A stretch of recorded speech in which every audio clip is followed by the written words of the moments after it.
अस्सलाम वालेकुम, मैं हूं लियाकत राजपर। अंदर की खबर आपको हमेशा मैं देता हूं। आज अंदर की खबर डिफरेंट है, मुख्तलिफ खबर दे रहा हूं और वो भी सियासत से वाबस्ता है। अगर आपने चैनल को सब्सक्राइब नहीं किया तो सब्सक्राइब करें, बेल आइकन के बटन को दबाएं, शेयर करें, कमेंट्स दें, अपनी राय से मुझे ज़रूर आगाह करें क्योंकि आपकी राय मेरे लिए अहमियत की हामिल है।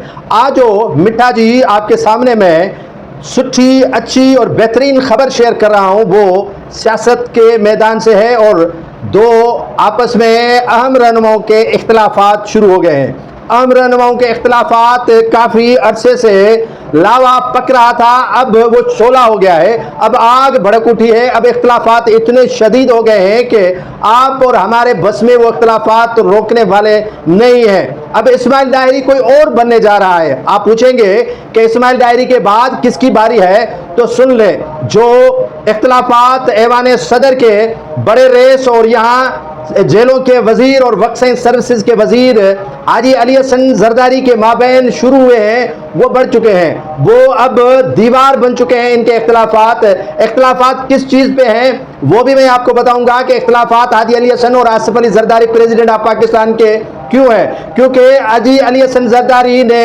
एक तो डंडी मारी है सदर आसिफ अली जरदारी को, दूसरी डंडी मारी है फरियाल तालपुर साहिबा को, उनके एतमाद को ठेस रसाया है। अली हसन जरदारी ने अपने जो है वो निकालना शुरू कर दिए हैं। ये बात आसिफ अली जरदारी को तमाम खराब लगती है कि पीपुल्स पार्टी में रहते हुए, उनके नीचे रहते हुए, उनके पांव दबाने वाले भी अपने पर निकालना शुरू कर दे।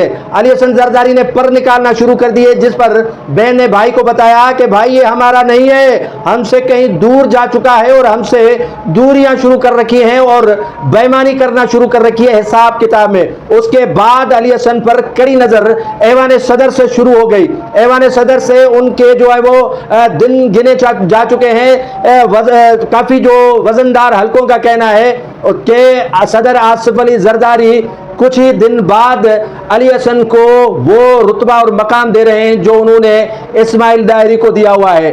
आपको पता है कि इस्माइल दाहरी इस वक्त कहाँ है। अली हसन जरदारी के लिए भी तैयारियां इस्माइल दाहरी वाली हो रही हैं क्योंकि किंग मेकर एक है, वो किंग मेकर है आसिफ अली जरदारी। अगर उसके रास्ते में अपने भी आ जाएं तो उसे भल सफाई करने में देर नहीं लगती।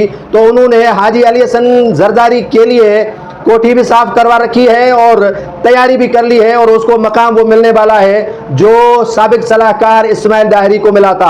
आसिफ अली जरदारी और अली हसन जरदारी के माबैन इख्तलाफात उरूज पर पहुंच चुके हैं और अली हसन जरदारी ने रास्ता चुना है मुराद अली शाह का और दीगर मुख्तदर हलकों का, जो बात आसिफ अली जरदारी और अदी फरियाल को अच्छी नहीं लग रही।